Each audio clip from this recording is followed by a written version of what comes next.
2026. According to official reports, a precision missile strike destroyed a secure compound where several senior leaders were gathered for a confidential meeting. The attack killed many of the country's most influential religious authorities and military commanders. State television broadcast mourning ceremonies. Speeches praised the fallen as defenders of the nation and of the revolution. My name appeared on the list of those killed. But that record is not true. I survived. I walked out of that building only minutes before it was reduced to rubble. What I witnessed inside that chamber changed my life forever and forced me to disappear from the world I once served. My name is General Saeed Farzan.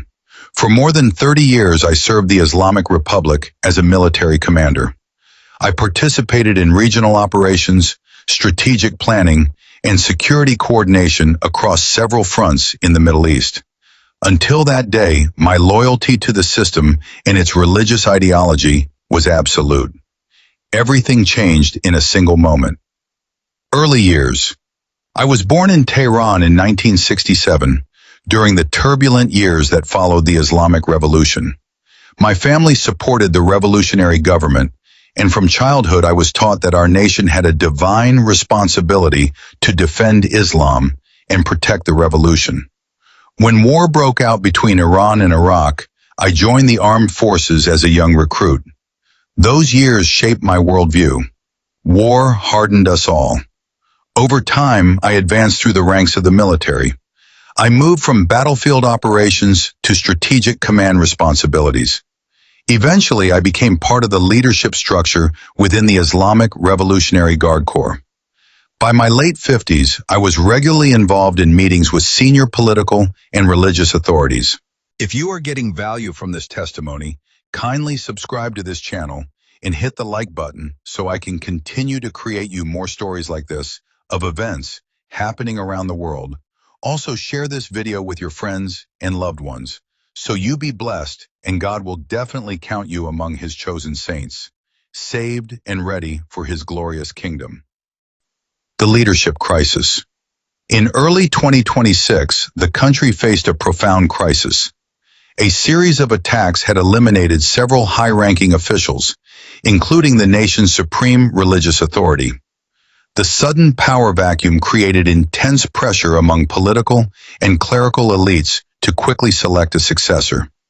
To resolve the issue, a confidential meeting was organized in a fortified underground hall beneath a secure government complex in the holy city of Qom. Around 40 of the most influential figures in the nation attended the gathering: leading clerics, senior commanders, intelligence chiefs, and government officials. I was invited as a military advisor. The meeting continued late into the night and resumed the next morning. The debate about who should lead the country was heated and deeply divided. No one expected what happened next. The unexplainable event. Shortly before noon, as two clerics argued about the legitimacy of a candidate, something strange occurred. The atmosphere in the room shifted. At first, it felt like a sudden drop in temperature. Several people looked around confused. Then silence filled the chamber in a way that felt unnatural, as if sound itself had disappeared. In the center of the room, a faint white glow appeared. Within seconds, that light intensified and slowly took the shape of a human figure. No one could explain what we were seeing. Guards reached for their weapons but seemed unable to move freely. The figure appeared dressed in simple white garments that reflected the strange light around him. Then he spoke. His voice was calm yet powerful, echoing clearly across the chamber. He addressed several men directly, mentioning their names and private actions known only to those within the highest circles of authority. Shock spread through the room. The figure then spoke to everyone present. He warned that the path our leadership had chosen would bring destruction if it continued. He urged the leaders gathered there to reconsider their actions and seek truth rather than power. The room erupted in arguments. Some clerics shouted verses. Others insisted the vision was deception, but the figure remained calm. After delivering his message, he said that the time for change was nearly gone. Then the light faded, and the figure disappeared, leaving the chamber. Confusion and tension filled the room after the event. People debated what had just happened. Some demanded the meeting continue. Others wanted security teams to inspect the building. I felt overwhelmed. I remembered that I had scheduled a military communication shortly before noon. Using that obligation as an excuse, I informed the others that I needed to step outside briefly. No one objected. I exited the underground chamber and climbed the stairway leading to the courtyard above. The sunlight was bright after the dim interior. I had walked only a short distance when I heard a sound that every soldier recognizes immediately: incoming missiles. Seconds later, the explosions began. Multiple strikes hit the compound directly. The building containing the underground meeting hall collapsed within moments. Everyone inside was killed. Official records. Within hours, the government announced the attack. State television reported that many senior leaders had died in the strike. My name was included among the dead because authorities believed I had remained inside the building. Funeral ceremonies were organized across the country, but eventually intelligence officials discovered that I had survived.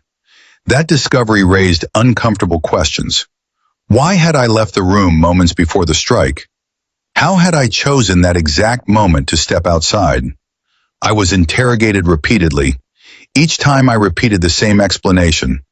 I had left briefly to conduct a scheduled communication. I never mentioned what happened in the chamber. Suspicion.